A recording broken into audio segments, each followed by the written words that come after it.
Hi guys, and welcome to another day with Simulata. In today's video, I'm going to be dealing with the customer's van, just like lightly diagnosing this issue, and then we're going to dive in to a little bit deeper diagnostics if the customer wants to proceed further. This is a 2007 Freightliner Sprinter, which I'm very familiar with them because I've been working on them since 2007. I bought a brand new one and put over 500,000 miles on it.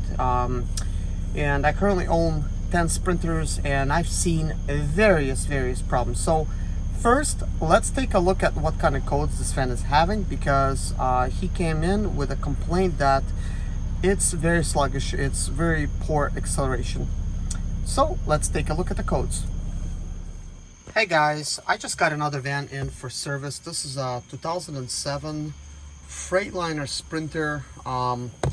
And I'm doing a basic code reading on it right now, just to see kind of like at a glance what's going on. And the very first thing I see is that intake manifold runner control stuck closed.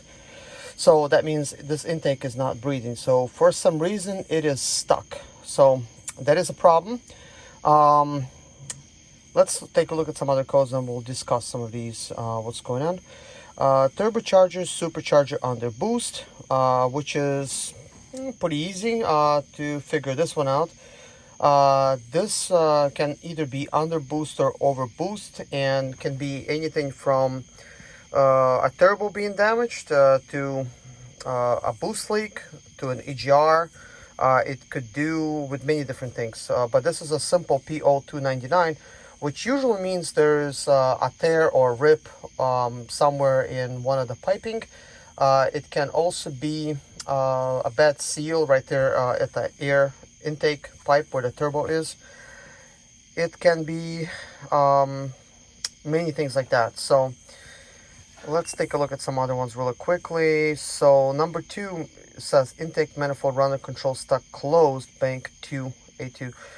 So basically what's going on here is we also got a turbo supercharger under boost code, which is related to the turbo code that I said earlier, and both of these intakes.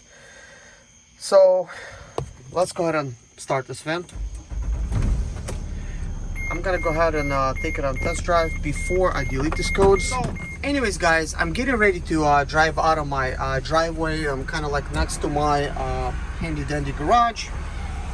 The very first thing I want to do is take a note of what codes are being on, if any. So take a look at this dashboard. You know, we got, you know, the water, you know, on for window washer fluid. We have the traction control, we got the ESP, we got the ABS.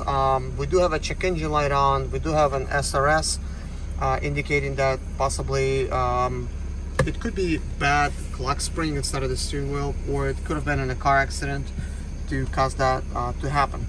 But anyways, let's take it out on a test drive and see what comes back. Also guys, the brakes, as you can see, they're making this type of noise here. Brake booster might be leaking. The brake is also sinking, so there's either air inside of the brake type of system. So the brakes might be kind of poor in this vehicle, but I'll let you guys know. So we're gonna be just driving this van on just a normal type of street for a test drive, and I want to see exactly what's it doing and what's it not doing. So yeah, I could tell the brakes are sinking, so but it is braking still, which is good. So anyways, let's see how it revs.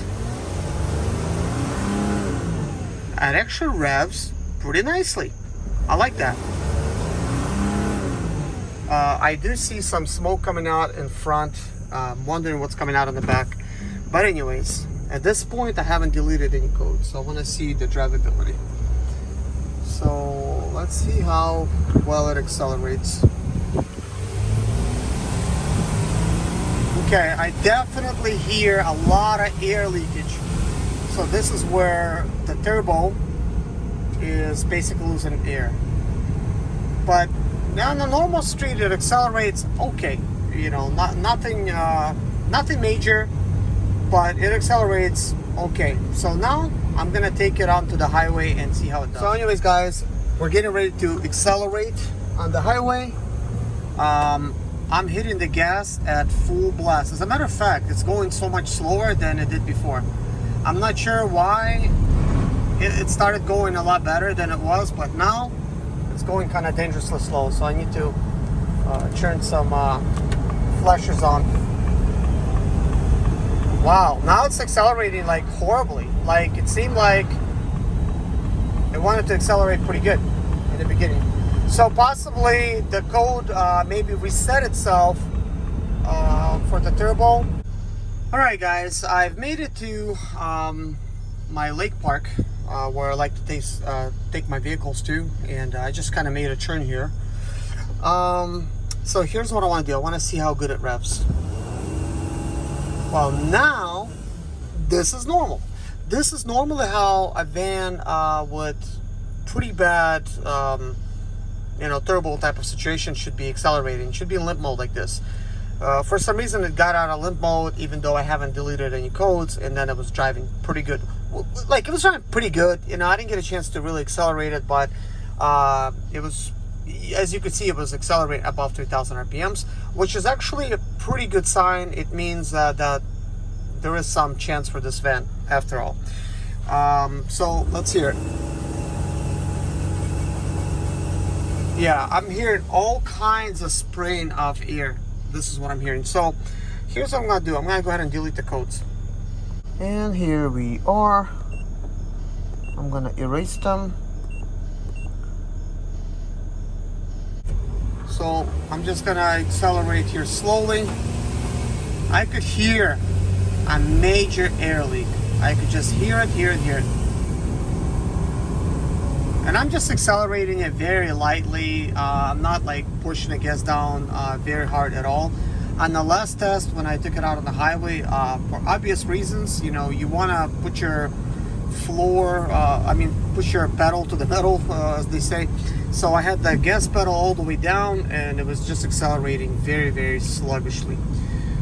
So this is gonna be a little short test. I'm gonna turn around and get back on the highway, but before I jump into the highway, I want to delete the codes and see what happens. So it was driving fine, and then all of a sudden started driving very sluggishly. I'm still kind of like in the parking lot of the area where I usually take all the vans on a test drive. It's actually quite perfect for me to do that. As you can see, that check engine light is not on, but there is a good chance that it already came back. Definitely could have by now. Okay, just driving very slowly on these roads, I could definitely tell it's just driving in limp mode right now all the way. The limp mode literally came back really quickly. Obviously, the limp mode, it is normal for it to come back this quickly because the air leak on this thing, it's pretty major. So tomorrow I'm gonna take a look at it, and I'm gonna find out exactly where it's leaking air. Well, that is interesting. I parked this van and now I'm actually getting a battery light on the dash. Haven't even done anything except park it. So let's take a look at what's going on underneath the hood. Wasn't really expecting this. So I shut the van down. I'm gonna go ahead and open up the hood, see what happened. Well, got the hood open. Let's see. It seems like the belt is still intact, but things are kind of close. This fan shroud, it is not on properly here. That stuff is kind of loose, and so is this here. But it's very hard to see. But I could see that both of the belts are on. Another thing we could see is that for some reason it's a lot of, it is smoking, but it's kind of wet with oil here. I'm not sure why that is. There's the alternator. Could it be that the alternator just decided to die on us? So the cabin filter is missing. Master flow sensors tied with a zip tie. Interesting. There's a good possibility that that seal is busted. As you can see, you could kind of see the orange seal. It might have actually slipped off right there. It might not be on all the way. As far as that one goes, a lot of times the leak back there. Another place they like to leak is back here at the turbo resonator. In this type of situation, that looks like actually on pretty good, a lot better than I normally see it. But there's all kinds of pipes here, and there's a good chance that some of them could have rubbed through, and this is why there is an air leak. But I'm gonna go ahead and start it up and see what I could see while that's going on. So let's get it started.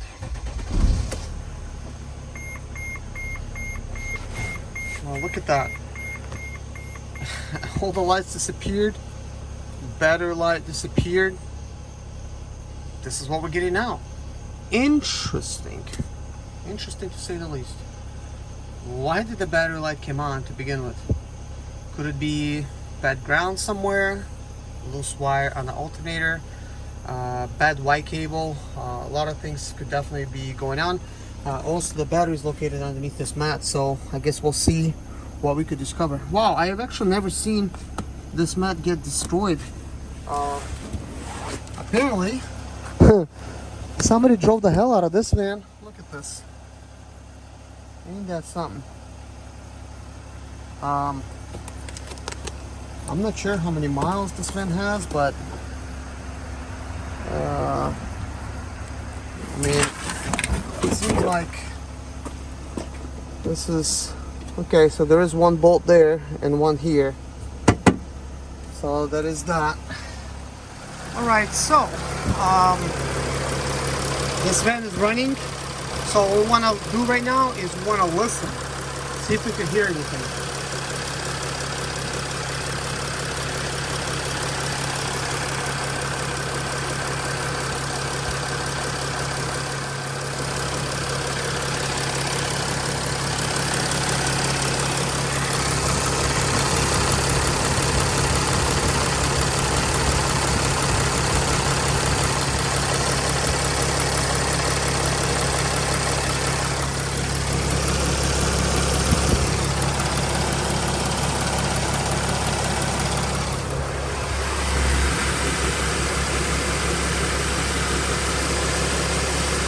I do see an oil spill at the bottom of this van. I'm gonna try to put a container there to see how much oil I can get. Anyways, I've got a container under here. You can clearly see there's oil spillage that's going on. Before putting it on, you can see how much oil leaked out. And I literally have the van running maybe like 2 minutes at most.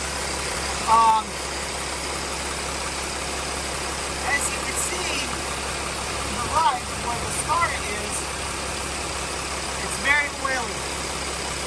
A lot of oil is coming out of here. I'm going to explain why. So, it's still dumping in here. The question is, once I shut the van off, how much oil is going to really leak in there?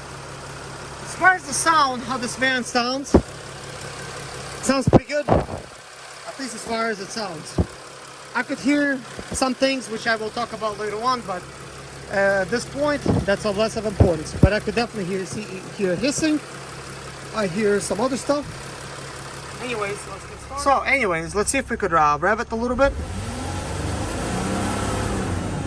Wow, well, you look at that.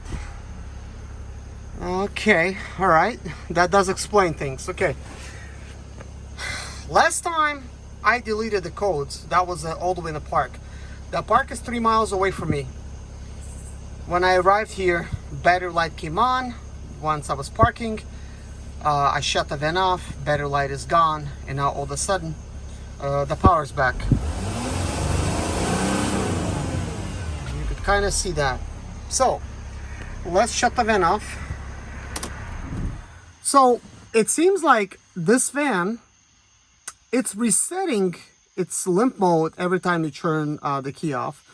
And the reason that there is a limp mode, I mean, for several reasons. I mean, intake runner was showing that it's stuck. Now, that might be just noise. It might be just the fact that the turbo pipes are leaking. It's coming on. Certainly, I hope that's just noise. But right now, I mean, we could certainly fix that issue with the turbo leaking. And then once the code is gone, we could work on that other thing if that's still a problem. This is why I like to delete all the codes, and then I want to rescan things, which this is what I want to do right now. And then I also want to explain that oil dripping at the bottom situation by the starter. Okay, after rescanning, here's what we have. Intake manifold, runner control stuck, closed, bank 2A. Again, bank 2A, same thing. Turbocharger, supercharger, under boost. Unfortunately, I'm getting basically the same type of codes, except this time I got 3, but basically it's just 2 codes. Last time it was 4, but basically it's just 2 codes. So here's what's going on. There is still a problem with the turbo leaking, obviously, but there's also a problem with the intake runner being stuck. That's another thing. So tomorrow my goal is to go ahead and fix the turbocharger supercharger under boost issue. I'm gonna go ahead and find what that is, and then we're gonna have to look into the intake manifold runner. There is a way for me to actually test it using my computer, see if it opens, close, you know, that kind of thing. But let's just hope that when I fix this under boost issue, that it will resolve that other problem. As far as the codes goes, I just deleted them because now I'm gonna work in the vehicle, and when I do, I will test drive it and see what comes back. And now, guys, I want to explain to you what is that oil that's leaking by the starter. What is that issue? Well, that's another problem completely unrelated to this sluggish issue, drivability type of issue. That is also another major problem, and unfortunately, this is more like a disease that these vans have, because that is an oil cooler seal leaking. And that is a big problem because, firstly, that's a big job. There is really no way of fixing this thing the easy way. Like, you can't just add something to the oil to cause it to stop leaking. It's just not gonna happen. The only way to really go about this issue is to do a complete job, and that is to replace the oil cooler seals. And that job is pretty big. It can be pretty costly. Usually when you have to do this type of job, there's already a problem with the intake runners. There's a couple choices as far as that goes. You can buy a couple new intakes, or you could just replace the runners with another fix, which is metal runners that you could actually install to upgrade your other ones. And when you do, supposedly you're not going to have this intake runner issue anymore. But what I want to test is, once I take a look at the runners, I want to be able to see if perhaps one of the runners, maybe it's not connected. There's like these little plastic tabs where this little ball joint goes into, and it controls things. Perhaps it's just stuck due to some sludge. Maybe it's possible to reach in there and kind of get it unstuck, and who knows, maybe it will work. That is definitely worth a try. But right now what I'm faced with, I do need to solve the issue with the turbo underboost, and I will do that. Another thing that I need to explain to you guys: when an oil cooler seal leaks, oil kind of collects around the oil cooler, and then there is no place for it to go, but they've made a place for it to go. So it is in the back of the engine. There's like a little square, and the oil leaks inside of that little square, and then there's a little hole. It is located right where the starter is, and that's where all the oil goes, and it leaks outside by the starter and on top of the starter. So when the starter is installed, you cannot see that little holes, but when the oil is leaking, it's leaking directly onto the starter and around the starter and onto the floor. Also, as you're driving, the oil is leaking, which is causing an overspray on your underbody and stuff like that, which explains why this van has a lot of oil at the bottom. So That being said, that is another job in itself, which involves removal of the turbocharger, which involves removal of both fuel rails, all the fuel lines surrounding that type of area, and obviously once you remove the turbocharger, you got to remove the two intakes and then the oil cooler itself. Not to mention all the wires in that area. There's a lot of things you have to unplug. There's a lot of things you have to undo in the front, which is a pretty big job because a lot of that stuff is inaccessible, and you would need to disassemble the whole front end to do it. Now, a lot of times it is impossible to remove the turbo the way that it sits in that location. The only possible solution for that would be is to use some impacts with some very long extensions. When this vehicle is on a lift, it's a lot easier to do it. Without a lift, it's going to be a lot more of a challenge. I'm not sure if I have anything that could work, but I already have a lot of different tools, but those bolts on the turbo, they get very stuck. And when there's a lot of miles on them, it's kind of like they get kind of like welded. If you try to remove anything exhaust related, you will know what I mean. Those bolts get rusted. They get so stuck due to heat, and they sort of get kind of welded on there. And that's why it's very difficult to remove the turbo. One of the solutions that I had end up having to do is just pull the engine out and do it that way, which is a lot bigger of a job. But now, I mean, who knows? I do have a bobcat, which I technically could use a bobcat to remove it, even if I'm in the gravel. I could just hook it up to that and just, take it out. I mean, might sound easier than it really is in theory, but anyways, guys, if you like this video, if this video helped you in any way, if you're faced with this type of situation, please hit a like on this video, please subscribe and hit a bell notification.